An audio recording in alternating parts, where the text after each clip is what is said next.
in my veins. Blue and one, I red, white and blue in my brain. I'm Bulldog born. Bulldog, that's my breed. I was born to follow where the Bulldogs lead. Hello and welcome to our first instalment of Inside the Kennel. It's the newest and soon to be hopefully the greatest Bulldog podcast of all time. And I'd like to start by welcoming my co-host and Bulldog brainiac. It's Paul. Hey, Paul. G'day, Mattie. Geez, if anyone set us up for failure, you just did that, buddy. Absolutely. The greatest. There's no modesty here. I think that's the first thing that we've got to say. We're looking forward to introducing you a lot of Bulldog royalty, and they'll definitely leave their modesty at the door. So Mattie, tell me a bit about what are we going to do inside the kennel? What's our different point of difference with other podcasts? Yeah, well, look, there are a lot of podcasts out there, but we're really seeing the gap in the market here. Where you know what, there's players who have left our club, our great club, and they've got stories to tell. And the past players, there's an association at Footscray that the past players get together, virtually on a weekly basis. And they talk about all things Bulldog, what goes on in the locker room, their past triumphs, and really they're looking to expand that and talk to you and talk to us as footy fans. So we've been really privileged to get an opportunity to work with them, starting and launching in 2023, where we're hopefully going to be introducing you to past players of yesteryear and some absolute champion names there. So we'll take you inside the inner sanctum, and hopefully, we can have some fantastic yarns, Paul. And look, I reckon you're right. I mean, I know it's on Facebook or even maybe through the Bulldogs forum there, Mattie. There's always people who are accrediting and acknowledging past players, people that they loved, recognising their birthdays, or even sadly they're passing away. So I reckon every footy club, and this is also outside the AFL in regional Victoria, love their past players, their legends. It's what make clubs tick. It's the glue. And, the players today will be past players in the future. So I reckon it's a great place. And that fly on the wall thing, providing our listeners with that inner sanctum stuff, I reckon they can't get anywhere else. I think we're the guys to go to, okay, in that respect. So I'm really excited to get this little project off and running. Absolutely, and look, we're passionate football people, you and I. So we're hoping we can bring that kind of that passion and that love for the game, in our interviews, and also bring some really hopefully important information that the club's developing, and some of the inside developments that are happening week to week. I'll be hopefully getting down to games and training sessions and taking videos and really getting amongst the action. So I hope to bring that on our YouTube channel that we'll put a link to this podcast as well. So a lot to be excited about, and we're launching today. So hopefully we build a really great fan base and get people involved. So we're going to start with our first segment today. And before we introduce our main guest, we'll start every week with a rear view, a look at the week that's just gone. And I guess probably, Paul, we kind of spoke off air about last night's big function, which was the Charles Sutton medal. It's our Big Best and Fairest award. And what are your thoughts on how that transpired? Yeah, really good, Mattie. I've just, I'm on holidays at the moment, so I've been on the Google and just looking at the results there, and notice at Dunks, followed by Liver, Nordo, and Bonson McRae in the top 5 there. And the immediate thing that came to mind for me was just Nordo. It's good to see forward. Obviously, these guys don't play by the same rules as the Brownlow. They actually allow, forwards or backs, in this case a forward, in Nordo to get that third position, which I thought was tremendous. And it just goes to show how valued he is at the club. And I don't know who the selection committee are, who are the panel that select these votes every week. But it's great to see Nordo up there, because I think he brings a lot to the game. Yeah, absolutely. So it's out of 25 votes each round. So there's the 5 board members that, including the coach, that do vote. So, he's obviously, as you say, held very high esteem. He just attacks the ball brilliantly. And, obviously, kicking 50 plus goals this year was fantastic. But I think it's just, his presence that that really worries the opposition. And even if he's not possibly impacting on the scoreboard as much as he as we might like, he's having that impact in the air, bringing it to ground and just crashing bodies to allow your Ugle Hagens or hopefully your Bruces next year, and your Sammy Darcy's, these sort of characters to step up and have a real impact themselves. So he's just an invaluable player, and it's awesome to see him on the podium. He brings such athleticism to the game, Matty, and really, in one way, he doesn't let the other guys like Vandermeer or Garcia or whoever it is do their job, because when he's on the ground, he's happy to rove. Yep. He's happy to grab the ball, push off and run towards goal. He's done that numerous times. I know there's callings for him to go into the back line, but he's, quite frankly, and this is nothing against backs, he's too good to be in the back line. He's got too many weapons, and he's one of our great forwards that I think we're going to build a team around.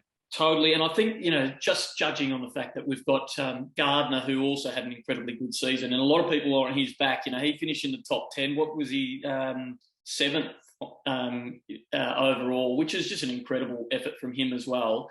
When you consider we've also got Keith and Cordy, and we look like we're bringing in Jones, and talk of a lot of other potential defenders there. We've got a really stable defence, so I think we'd be really foolish to swing him back there. He's a marketing tool and just a real weapon that can worry opposition. So keep him up forward, and wow, who knows what the future brings with that group of 4 talls, and possibly even Rory Lobb, or Timmy English floating forward. You'll scare a few people next year. Again, you've raised some really interesting names there, Matty. My things that stuck out for me, I just written it down here, is, obviously Bailey Smith and Caleb Daniels not sort of in the running there. I just sort of wanted to get your thoughts on that. I know they had some injuries, and also Tim English. So where were they thereabouts, and why weren't they perhaps at the pointy end of the award? Yeah, well, Caleb Daniel, you mentioned, he actually did come 6th. But certainly Bailey Smith, he was flying up until the midway point, and that suspension came at an inopportune time, and there was a huge impact, I believe, just on his mental health and his ability to get back. And I think if you look at the vote count halfway through, he was really quite prominent. So expect him to be back up there next year. Similar with Timmy English. I mean, he was flying in the first 9 or 10 rounds. He had some concussion issues and some other injury concerns, and I think he got COVID midpoint, or at least there was a significant flu that he had, and lost a lot of weight. So him at his best is incredible. So if you consider those 2 players in particular, and even a Waitman, he was probably 11th, 12th or 13th in the voting, I would imagine as well. Those 3 are going to keep creeping up. And when you consider, a number of other injured players like Bruce and McLean and Wallace, even Crozier, these players have been prominent. Keith in previous vote counts. So I expect them to bounce back. Also Bailey Williams, and you know what? There's about 20 names outside. If you include the top 10 there, all of those players are weapons. And if you think we've got growth in them, wow, the year next year is a really positive one, I think. Just mentioning Cody there, Matty, what I still love in footy these days, and I'm an ex-recipient of the Courageous Award, mate, because that's how I played footy. That's the only thing I was ever good at, put my head down. Back in the day when you could put your head down and get a free kick, by the way, was Cody winning that Courageous Award. In a game these days, it's sort of sanitised a lot. Our game is so processed, it's so routinic around what we do. There's not always a lot of chaos, and chaos often creates those opportunities for courageous players. So it's great that they still value that characteristic of a player. And when you look at someone like Cody, he really does go at a bullet a gate, doesn't he? He doesn't sort of care too much about his well-being. And I've seen him do that a number of times. It doesn't surprise me at all that he won the award. Yeah, he's kamikaze, isn't he? He played with one shoulder at one point and just bounced back on and said, just get me out there. And, the players love that because they know he's going to bring that ferocity, but also just that perceived pressure from the opposition. If you've got a Flea Waitman buzzing around behind you, you're going to rush your decision-making, and that often, leads to a turnover. So he's invaluable, and he just brings that infectious energy, and, when you add the likes of Garcia and Vandermeer and, these small types, that's their their bread and butter. They've got to bring that each week, and losing a player like Dunkley, it puts extra credence to that and extra pressure for Libbers and those players that I've mentioned to really bring that fire, and like a Riley West as well, and a Lockie Hunter. So we really want to see that next year, and I think definitely Cody Waitman leads in that brigade. I think in a club that values that characteristic highly, it's a great honour to have won, because that could have gone to a lot of players. Yeah. But I know the Bulldogs value that get down, head down, butt up. So he should be really proud of that award. Other things I saw, Matty, was Ed Richards with that most consistent. What a wonderful year he's had. Magnificent. I also want to talk about Libba winning that John Schultz Award. First, to get on the Ed, what do you think? I know you've been singing his praises all year. Who was that? Sorry? Ed Richards. Look, Eddie, magnificent. It's like he was talked about pre-season by Rowan Smith as just having, a blistering summer, and we knew he was going to come out, and really, really spike. If you look at a lot of the champion data for players who have played 60 games, now, make a little note of that if you're listening to this. 60-game mark, there seems to be a significant spike in performance. It just seems like it's that magic number, and clubs talk about that. And he sort of has entered that bracket along with a number of other players. And you just, it's the point, I guess, of maturation where those players, have got a body of work behind them ready to explode. And he just had that. He's just a magnificent user. He takes them on. His confidence is up. I think he, along with your Caleb Daniels and your Bailey Smiths, those running half backs, they can just break lines and bring it forward. And I think Ed Richards is going to be an incredibly important player and 200-game player for us.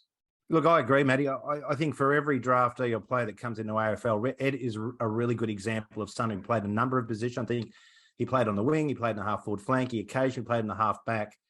He's found his feet, he's found his role, and he's super confident. I think you make a really good point around that. The other thing I want to talk about really quickly before we talk about Bevo and Dunks, I just got some questions around that for you, mate, is Libba winning the John Schultz Community Award, which I think, again, is a really great award to be recognised for working in the community. I mean, it's okay I think it's great for players to have that thing they're doing and giving. You don't always need to have it noted. Of course, a lot of players do things without maybe having it noted, but I know that Libba has done some fantastic work. I don't know much about the award. Would you like to tell the listeners what it's about, and perhaps if you know what Libba was doing in that domain? Yeah, so it's just that exposure to community and that ability to give back. Bulldogs run a heck of a lot of community-based things around inclusivity, Indigenous affairs, and also the well-being sort of programs that we offer. And I'm not sure specifically, to be fair, which ones Libba has sort of championed, but I know that he's been involved in the Royal Children's Hospital appeals and done a lot of work around the welfare sort of elements. So it doesn't surprise me. He comes across as that sort of player who is kind of carefree and a little bit aloof, but actually that's a bit of a persona, and he's just sort of relaxed attitude. But ultimately, he's a very, very caring person, with St. Kev's background, and, he shone even there as a student. And I've heard some fantastic things, from some of his past teachers of, what an avid reader he was, and a creative writer, and he's got a lot of strings to his bow, Libba. So it does not surprise me at all with that. He connects with people. People, he's a bit of an enigma, but people just love him, and he's just got that cheekiness about him, but that care for people, and that's a Liberatore DNA. Absolutely, totally agree. And look, we need to conclude our little segment here before we invite Jeff Vandermeer on, Laitham Vandermeer's dad, and we'll talk about that segment in a moment. But just on Bevo's beautiful speech regarding Dunks and Dunks' reply, I thought Bevo was really magnanimous in the way that he spoke about Dunks. What were your feelings about that? It's always a difficult time when you see a player at his peak leaving the footy club, and I know a lot of the fans are hurting over that one. What are your thoughts before we bring Jeff in? Yeah, I agree with you 100% there. He handled that with dignity, just sort of paying tribute to Dunks and what he's achieved, not only as a clubman, but also as a player. And I think that was a message to supporters to acknowledge that rather than to demonise with leaving, because ultimately he's a person who's making a decision for his own personal reasons, and that's important. I even have to be reminded of that from time to time, and so I respect how he handled it, but also just to sort of to reinforce the value that he has, and it was a really powerful message to Brisbane Lions and Dom Ambrosio, the list manager down there, that hey, you've got to pony up, you've got to pay your dues here, because we need to be compensated for a quality person, player, and leader, and I think that's pretty much signed a fairly strong deal that we're going to be in the driving seat there to get something quite significant. So, I guess after we interview Laitham Vandermeer's father Jeff, we might be able to talk about what's ahead, and with trade week pending, what does that trade look like in exchange for Dunks. So I look forward to your thoughts on that, and Jeff might have a view or two on it as well, hopefully. Look, and to Dunk's credit, in a way, he's certainly given us something to bargain with. I mean, he's at the peak of his game, so that's his gift in the sense of leading and saying, well, we're going to get a lot for him, and that I think that's tremendous. Now, I think it might be time, before we let Jeff in there, Mattie, I guess this is our segment, another segment that we devised. We had a lot of fun putting together ideas for segments, but this is the Players' Parents segment. We hope to do this each week when we get the opportunity of inviting a player's parents in to talk about their unique journey in their football. And we thought we might start with Laitham Vandermeer and talk to Jeff Vandermeer all the way from Shepparton. If we can let Jeff in and see how Jeff goes with the technology. Hope it's all working for him. Here he comes. He's been patiently waiting in our virtual waiting room. G'day, Jeff.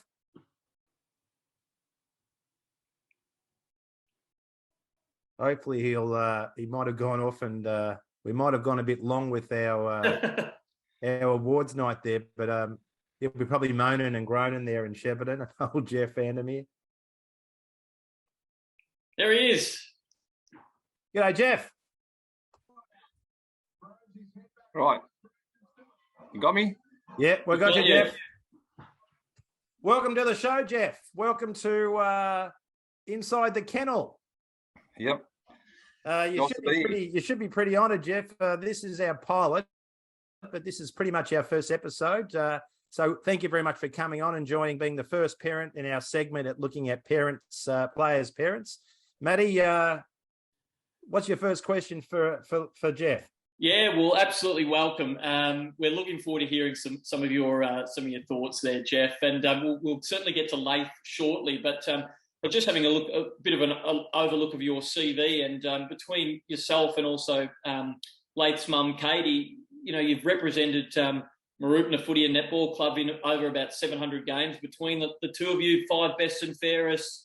Life membership coach as well. So it sounds like pedigree runs in the Laitham, in the Vandermeer family as sports people. Am I right in saying that? Yeah, no, we're very, very passionate sort of sporting people, and it's just to be involved in a club generally, just have that social. We've made a lot of good friends out of it, and to be at the one club for so long, we've made some good friends, and we've still got good friends there and good memories from the times we've been there. So yeah. Jeff, young Laitham spent a lot of time at the Mooroopna Football Club with you as a young bloke. You probably ran through a few of your banners. You played 300, so no doubt you ran through 100 and a 200 banner. What effect did that have on as a footballer in relation to just living in a footy club? It was very because he sort of started right through, because I was coaching juniors back then, so he was down there every night when I was down there. So he was pretty much part of the furniture there, and to have him run out with me in those special occasions was something I'll never forget. There's one I do remember is we ran through a banner and the tape actually got caught around his neck and nearly ripped his neck off. That was a pretty funny sort of moment at the time. So, and you went back for him, of course, didn't you? I held on to him. I didn't let him drop. I think so. When did you notice, Jeff, that he was starting to show some promise as a sports person? I see he's got a bit of a cricket history as well, but when did you sort of start noticing, actually, he's got some talent, this kid? Yeah, sort of at a very young age, because I was so passionate with the game of Aussie rules, and I was coaching a lot of junior sides back then, and I had a lot of good coaches over my time that showed me a lot of the fundamentals, and I just sort of he got the basics very early, and he was pretty sort of keen on the game, and I know it's only early, but the early years, primary school, you could see he had some attributes, but like a lot of kids, they can be pretty talented at that age, but you can soon drop away as they get older. But and I had a lot of people say that he's got the AFL attributes when he was, getting towards the end of his primary school days. He represented the Victorian under-12, so that was always a good indication. You sort of look at the past history of that, you see a lot of guys that have made that squad actually go on and play AFL footy. So it was a pretty good percentage rate. So it was always sort of, you could see he had it. It was just a matter of him getting in the right direction and moving on. You know what I mean? Jeff, what sort of skills did you do with him? I mean, are you one of these? I know Andre Agassi's dad used to put a bunch of tennis balls over his cot, and he used to play around with those. What did you do with Laith that was a little exceptional? I didn't go to that extreme, but like I said, I was so keen and passionate on the game, and to have, like, I had my older brother used to play together all the time at a young age, and then to have him there, and I was so keen on my footy still, and just tirelessly worked on his just being clean, being one grab at an early age, just making sure that he was clean and just wouldn't fumble and that sort of stuff. I mean, and just really worked hard on his skills, the basic skills, kicking, handballing, all that sort of stuff. So and just repetition, like anything. Yeah, that's brilliant. And the time came that he was drafted. How was that, as a dad that's so heavily invested in family, that's so strongly into their sports, to see their son reach the pinnacle? What was that moment like as a family? Because in his draft year, he missed out in his draft year. Yep. Which we sort of, I suppose, you sort of hoped that he'd get drafted. You had a bit of look, a few clubs looking at him, but he wasn't invited to the draft combine. He was sort of the emergency in the Vic under 18 side as a top age. So he was thereabouts, but he just probably didn't tick enough boxes at that time. Mm. But then he didn't get picked up, so he's pretty disappointed. But he had guys like Jai Simpkin and Clayton Oliver, very good mates of him, who sort of just said to him, "Look, go back as a 19-year-old into the TAC, I think it was back then. It'd probably be your best option." And they were really good to him, because they kept him. They told him what he needed to work on, or how hard work he needed to work, and he come back that as a top age or an overager in the TAC. And you could just see his want and his hunger. He really wanted to make something of it, and he really wanted to play AFL. Seeing two good better his mates, Jai and Clayton there, he just that was all he wanted to do, and you could just see his improvement just in that short period of time. And look, Jeff, it must be amazing for him to go and play against those guys now, and on the big grounds, the MCG, and shake hands with them after the game, win or lose, and sort of see that period of their life through as mates. Yeah, no, definitely. And they still catch up. They're still good mates. Actually, Laitham is with Jai at the moment, and they're going overseas together tomorrow. So they're just terrific. And I think they bounce ideas off each other. And I think Laith really looks up to them, because he's the younger than them too, and he really looks up to them. And they're being terrific for him. I mean, once he's sort of got off my hands, they sort of really probably give him that. They probably driven him a bit more. They kept driving him. So, there's a really good relationship. So talking about that handover, Jeff, when was it? When was the moment that you thought he's going to get drafted? When did you feel like, this kid could get drafted? Could you discuss that? Well, he went off to boarding. When he went off to boarding school in year 10, he went off to boarding school, coming off. Actually went to boarding school year 11, and he come off an ACL injury as a 15-year-old, which at the time you sort of felt that as a 15-year-old, he's probably 18 months, 12 to 18 months before he can get back. And he sort of, at that period of time, he probably sort of given up a little bit. He was a big road ahead with the rehab, and I just sort of, I suppose he was probably lucky that I really drove him, rehabilitation, and just we got what we need to do, and I just kept pushing him. And to his credit, he stuck at it, and then when he went off to boarding school, I reckon that was probably the time because he sort of went to Xavier College, and he was sort of like a little fish in a big pond there, where here he was sort of a bit of a big fish. But he went back there, and he was no one knew where he was or nothing, and he knew he had to work, and you could just see in probably the second half of that year 11 that he really that was his aim, and he just knew what he wanted to do. He had a lot of good feedback from people, and he just I was amazed at the way he worked. I mean, the amount of work he did and the hard work he put in to do that. So yeah. That's awesome to hear. And, I guess once he was finally drafted, you as a family were, I guess, robbed a little bit of the opportunity to be there live in person because, 2020 struck and there were no crowds allowed. So how did you sort of deal with that? I was told by somebody that you actually were so stressed and nervous that you isolated yourself from the rest of the group and hid and watched in isolation. Is that any truth in that? That's pretty accurate. I do get very emotional when Laitham does play. And I sort of like to have that bit of quiet time and just that personal, just no distraction. But it was difficult. I think you sort of understood the circumstances there and the way the position the world was in. You sort of just had to accept it. And we weren't the only ones in that vote. But it was still a highlight to see him play, even if it was on TV. It was still a good highlight to see.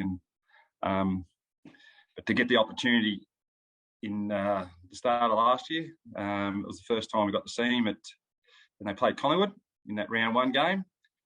And I suppose to see him run on the ground for the first time on the MCG as an AFL player, I got very emotional on that day because it's just something that I dreamt that I could do when I was younger. But then he's got the opportunity, and to see him run out and just knowing that all the work and effort that he's done, that was probably the highlight of what I've. And that's the thing, like your own achievements, they're so important to you as you grow up. But, when you become a parent, I guess, you see the world through the lens of your children. So I couldn't imagine, how incredible that must have been for you to sort of see that. And from memory, that round 1 game, did Laith kick the first goal of that game? Yeah, kicked the first goal, and you would never believe it. But it's just, that was probably the most excited I've ever been, I reckon. So it was just a great feeling at the time. Oh, I could only imagine. What do you see in Laith when he plays that you had? What does he share with you? Is it the speed? Where does he get his speed from? Firstly, and what do you see in him when he plays? There's probably a little bit of difference, because I was more of a feeder of the ball. I was sort of in and under, tough. I wasn't overly quick. I thought I was quick, but a lot of people said, "Oh, where does Laitham get his speed from?" And I'd say that'd be from his mum's side. Knowing their family, they got Xavier, who's Kate's brother, who was very quick, and I think he gets that. But I think he's very clean, and that's probably something that I was really big on. Just being a one-touch player. That's probably the most common thing, because he probably does it. Yeah, I was more of a defensive type of footballer. Sort of grew up playing, in the back half, playing on the good forwards, and then developing into a defensive midfielder before. Where he's more of an attacking type of offensive player, likes to get run and carry the ball. So there's not a lot of the similarities, but I'd say probably just the cleanness, being clean with the ball and probably being team first more so too. I tend to be always, he probably could probably take the game on a bit more, but he likes to give that ball to a person in a better position. That's probably come back to what I've sort of taught him. If someone's in a better position, give it to them. You know what I mean? So. Just to be a little bit naughty, Jeff, if you had a beer with Bevo, you walked into the Yarraville pub that sponsored the club, and Bevo was there, and you sat down with him and you said, 2 beers, barman. What would you ask of Bevo in relation to where Laith plays his footy? Are you happy? Did you ever see him playing a forward pocket? I know from doing the research, he was wing, half back. What would you ask of Bevo? Yeah, that was probably a good question, Paul, and not even really thought of, but Yeah, there'd be one question to see what he thought, what he sees in Laitham as a forward, and because that's somewhere, because as he got drafted as sort of a wingman, sort of half back, but to see him play forward, obviously they see something in him, and you can probably understand why, because his speed, and they probably want that defensive pressure and that sort of thing. But it's not something that he's familiar with when he grew up. So that's probably one of the questions that I would ask him. Yeah. And does Laith offer some of the insights of what goes on, like what some of those conversations are? Or is he quite tight-lipped about that? Yeah, he's quite tight-lipped. He doesn't say a lot. He just sort of feels at this time, or at the moment, he's just happy to play or happy to get a game wherever he can. And he seems to think that, you know, that's where he's probably best suited at the moment in the team. You know, what they've got in their squad. But yeah, he doesn't say a lot. You're sort of asking a lot of questions, but he's sort of pretty tight-lipped with a lot of stuff. So yeah. What's your report card on him so far, Jeff? He's played is it 4 seasons, 33 games? What's your report on him? Yeah, well, he's probably You sort of hope that, like I said, he's been there 4 years, so you tend to think that he probably needs to take that next step next year. I know he's had a little bit of unlucky with the injuries, and he probably hasn't had that consistency. But I just like to see, take that next step. Just as long as he keeps improving, I think that's what they'll like to see. But just needs to take that next step and just become, just when those big moments, I like to see when the big moments are there in a game that he takes it. That's something that I've really like to see footballers do, but him to do that and just develop his game. That's right, and we've got to remember he's a young player, and Paul and I, we often chat about the pressures on young players coming through, and there's a lot of commentary from people who have never played the game at high levels, but yet they've got a lot to say. How is that for you as a dad? Do you get really protective of some of those things, or do you shelter yourself from reading? Yeah, I know. Things? Yeah, I try to sort of block it. I don't sort of read a lot of that sort of stuff. And I know he doesn't sort of take a lot into it either. He sort of blocks it out because it's in getting drafted, and you think, oh, everything's good, but then you start playing a few games, and then you get a little bit of feedback and from outside the football world, and you just got to block it all out because it happens to everyone, and just got to sort of block it all out. But he's playing a role the position he plays is very tough, like for anyone to play. But if he can hold his own there. Because it's such a tough position to play, if he can sort of hold his own, and it'll be a big feather in his cap, you know what I mean? So let's hope that will come forward. Now, Jeffrey, we've spoken a lot about your contribution, but I know your wonderful wife, Kate, what she brought to Laith's life. I know, has she got a football background in Shepparton? You might have alluded to it before. That adds to Laith as an athlete. I also know that you've got a Dutch background. Is there a bit of that Dutch resilience in him as well?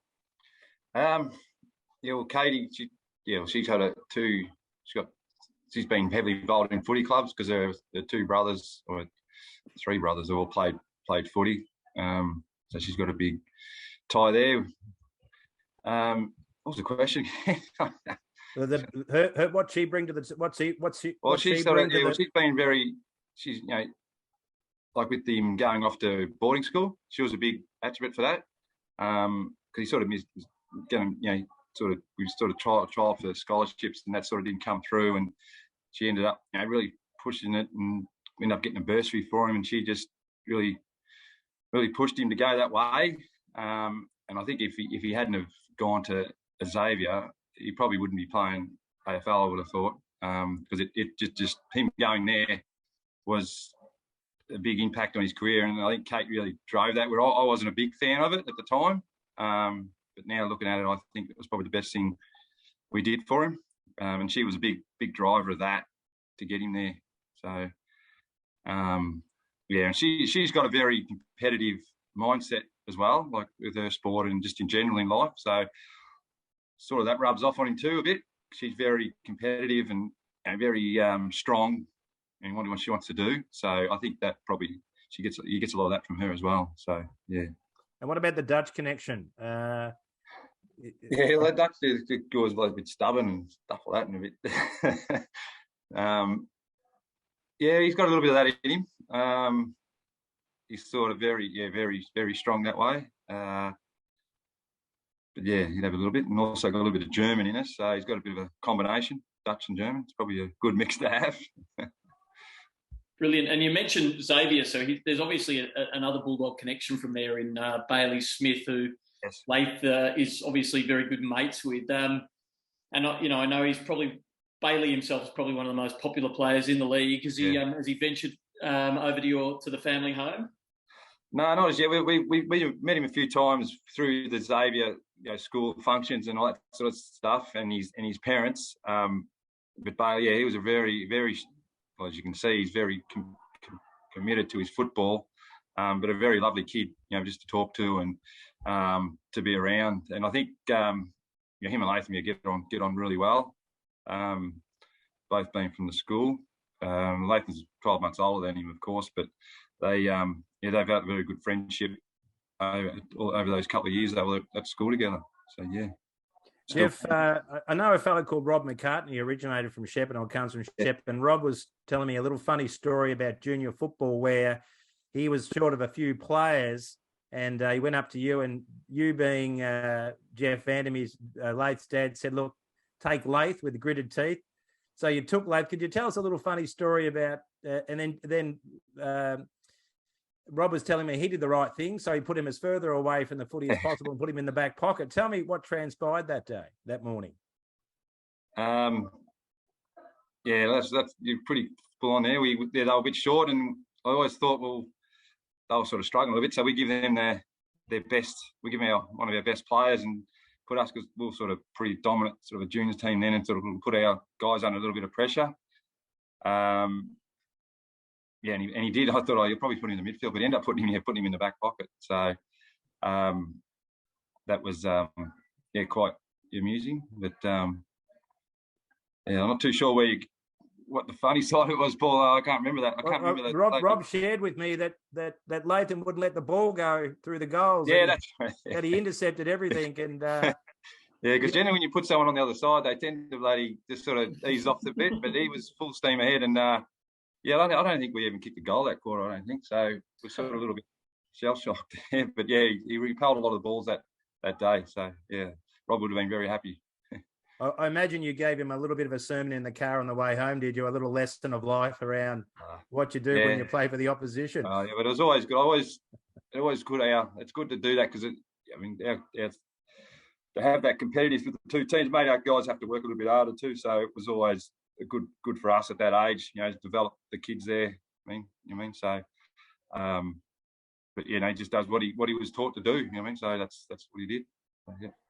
And that's how he plays his footy, I guess, Jeff. What does he say to you about the expectation for the club moving forward?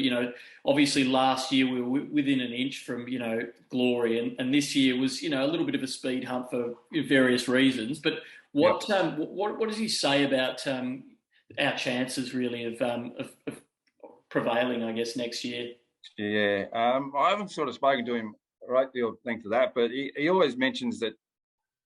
They've got a good list there. Their club's got a good list. It's just a matter of, just getting a bit of luck, I suppose, and having the right guys fit at the right time. Like I said, they're still a fairly young. They're still a young side. They got Sam Darcy and Jamara, who are only young and are key position players. So they're going to take a little bit of development. Obviously, you need guys in there at the moment while they still develop. But yeah, it's just the competition being so even, and it can quickly, you can quickly be up the top, and you can quickly be down the bottom with a bit of luck and a bit of misfortune and stuff like that. So he still remains pretty positive and confident that they can progress in the next couple of years. And again play off in a grand final. Oh, let's hope. Yes, yes. Jeff. Again, we've done our research. We've discovered you're a Geelong fan. Were you fortunate enough to go to the grand final? If you did, what was that experience like? Very shortly as we conclude our interview with you. Yeah, I was very lucky enough that Laitham got a couple of tickets, and it was I don't know if I should be saying this, but he was going to sell them. And then he didn't even think of, maybe Dad used to barrack for Geelong. He might want to go to the football. Didn't even think. I think it took his mum to say, how about give it to your dad? And then didn't you teach him to be also enterprising? You taught him to be enterprising, didn't you? And he goes, oh, he won't want one. But anyway, and then he wanted to. He goes, I can sell these for and get some money for it. And anyway, he come to his senses and got myself and his sister Poppy a ticket. That was the first time I've been to a grand final. So. We might never get another chance, and to have Geelong in there, who I suppose at the time, had it been 5 or 6 years ago, I just because it's such follow the Bulldogs now, Geelong's probably not the main priority. So, but it had been 5 or 6 years ago, it would have been would have had a completely different feeling there at the game. But still nice to be there and be the entertainment and see Geelong win and see Selwood and Hawkins and those type of guys finish with a premiership. It was still good, but I still probably didn't have the same feeling as I would now because I follow the Bulldogs probably a bit more than Geelong now. So, and you mentioned Poppy, Jeff. What does she make of all of this? Is she super proud of her brother? Does she get hassled, or how does she ride this experience? She's pretty easy going. She's pretty laid back, which is a bit of a. I wish she wasn't so laid back because she just even the sport she's a bit opposite to what me and her mum are. She's not that competitive. She's just happy to be there socialising. But she loves going down to the footy. She totally enjoys it. She gets she probably gets a little bit from schools and that saying, oh, why can't you play football? Like, do this and do that. But she doesn't sort of take it to heart. She's pretty easy. Like I said, she's easy going. She's relaxed. But yeah, she loves it. She loves going down there and seeing Laitham, her brother. Brilliant. Mattie, any more questions for the great man? Look, you've been very, very generous, Jeff, with your time. We would love to end, as we will every week with our guest, with a little game. It's called the Bulldog Brain Quiz, and we're going to give you 60 seconds on the clock and fire a bunch of questions that are Bulldog related. But we're going to give you a little bit of power to choose the topic. I'm going to offer you 2 subjects, all right? So you can select whichever category you like. The first one is 1980s Bulldog icon Stuart Wigney. You could choose that topic because everyone knows a lot about Stuart Wigney. Or the other topic is Laitham Vandermeer. So it's completely up to you. There is a leaderboard, so there's a lot of pressure on you. That's a hard decision, that one. I wouldn't even know. You're damned if you're going to be damned if you don't, Jeff. Not enough to probably answer the questions. All right, fantastic. Well, look, the great Stuart Wigney will be disappointed, but I'm sure that quiz will get a run at some point. So we've got 60 seconds on the clock. You can see that screen there. We're going to count it down in a moment, and I'm going to fire some questions. The first 3 questions, they're worth 1 point.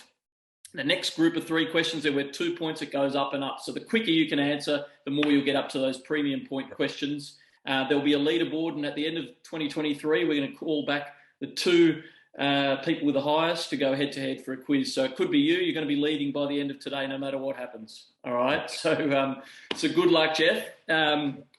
Just fire away with your answers as we go. And I'll apply them.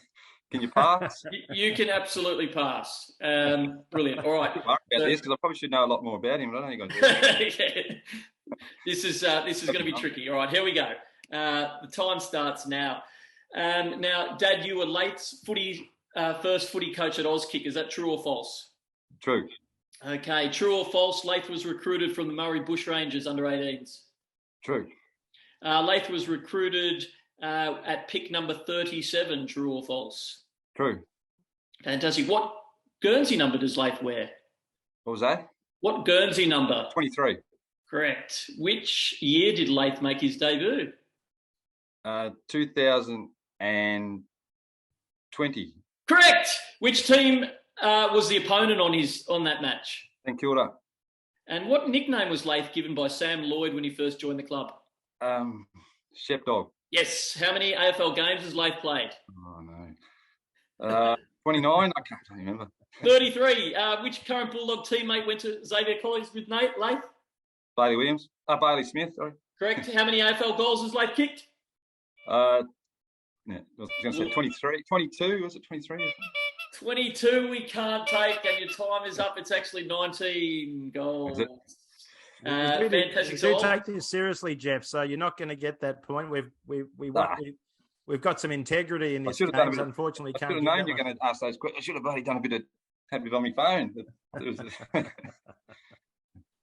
Fantastic. You scored Jeff, 18 points there, so that puts you at the top of the leaderboard. Well done. Yeah. So that's going to be there in a little piece of cardboard with a bit of blue tack, Jeff. It's going to be on Matt's office door there. So we do take this seriously. So we'll let you know how you're proceeding. But Jeff, look, thank you very much for your time. Much appreciated. You've done a great job there. You've got the listeners to learn a little bit more about Laitham Vandermeer. So he runs out to play footy. People have got a bit more of a history and context of what he's gone through to get to where he is, and how it sort of works for an AFL player and their family, and how important their families are. So thank you very much again for your contribution today. No worries. Thank you for having me. Brilliant, Jeff. Thanks again. We'll see you at the footy. All the best. Good on you, mate. See you. All right, so our final segment is the road ahead. So every week we're going to look at the week that will follow, and this week we're looking at Trade Week, which is a very exciting time. Our club, Paul, is the last club to not announce any list changes to this point, and perhaps we're waiting till after the best and fairest count, and maybe it's pending in the next 24 hours. But it looms as a very, very big time. I guess the only one we know for certain, and we touched on, is Josh Dunkley. So given his the comments from Bevo to say it's time to pony up Brisbane, they're really saying we've got a fair bit of clout to ask for a lot of compensation. So what do you think we can get, and what do we need most importantly? You look, Mattie, I reckon Trade Week's sort of very Shakespearean in the way it's done, isn't it?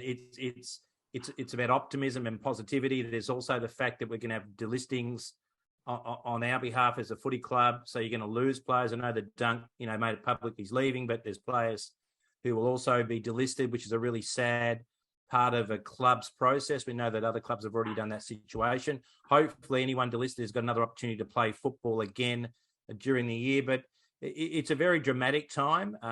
This is where your recruiters have to do a lot of hard work. This is their sort of end of financial year accounting metaphor time for them, when they're really flat out. I guess I'd like to start with, how are we going to replace someone like Dunkley, who's the big-bodied, works in with Libba? Where are your feelings and hypotheses around who we could bring to the club? Well, I think firstly, given we've got such an incredibly deep batting midfield, that's probably one of the areas that we can afford to take a tiny body blow. So we've got tremendous backup with Bont and McRae, and the rest of the crew in there with Treloar and Lever and Bailey Smith. That's an incredible engine room. So is it a huge impact? Well, he is an important player, but what he's at the Mount Everest of his career. I think is his high point. So will we get two really important first round draft picks, or one draft pick and a really good quality player? I think our main gap is sort of another really fast, dangerous, crafty forward, or someone who's who's a legitimate small forward who's played there all their career. Like I know that Gunston has gone to Brisbane. Are there any other players in the mix? And when I think about that, I actually think Cam Rayner for Brisbane. He's played some midfield time, but ultimately he's been a half forward flanker, and he's I think he's a former number 1 or number 2 draft pick. He's an electric player. And given the fact that Brisbane need points to secure a couple of father sons, they've got a lot of sort of movement at trade time. Maybe they've got to bite the bullet and release someone like a Rayner, which I would bite their hand off and take off Dom Ambrogio if it was offered. The Brisbane list manager there. So I really do think we need another forward to complement what we've got there with Garcia, Vandermeer, JJ, and Waitman. And hopefully a draft pick to just top up, with some quality youth. Absolutely. Look, I was just thinking, watching the AFL Grand Final on the weekend, seeing Tyson Stengel run around and have such a brilliant year, and every club's trying to chase a player like that sort of rough diamond that's been either delisted or neglected from a footy club or didn't fit into the future of a footy club, and it can make such a difference. I mean, what a sensational year he has had! What an impact he's had on the year and on that game. So I agree. I think there are those sort of rough diamonds out there that if a club is optimistic enough and done their research, hopefully draw in players like him. During this period. Yeah, just a ready-made forward to come through, I think will certainly enhance us, given the fact that we've got enough troops in the midfield. Let me pose this question, I'm playing devil's advocate here, but there's a player at Collingwood who's been offered a contract that's got some clauses around behaviours, and he's umming and ahhing whether he takes that. Now, should a player of Jordan De Goey's quality come available, is he the sort of player that the club would look at? Gee, Matt, my answer to that would be it's just up to the club's culture.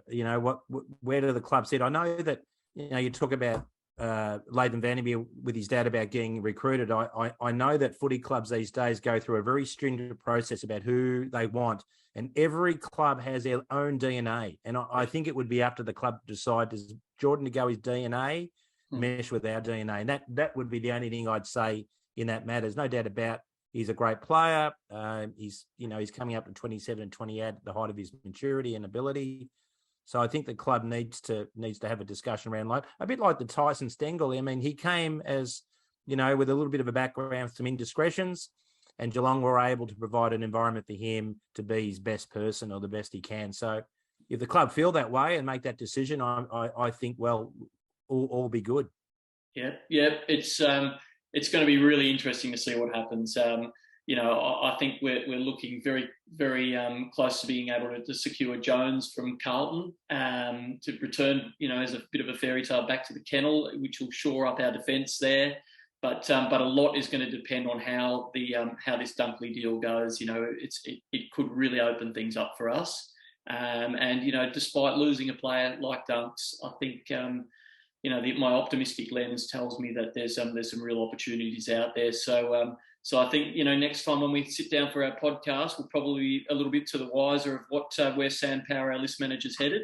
And hopefully we'll have some awesome news to discuss. I think it's only going to get better. It is a very exciting part of the time of the year also, who they draft. But here's a question for you, Mattie. Who's going to be the player that's going to step up next year? Who's your dark horse in regards to is going to make a huge impact? So you'd have to say Ed Richards was your man this year that really stepped up. Who's going to step up in 2023 for you?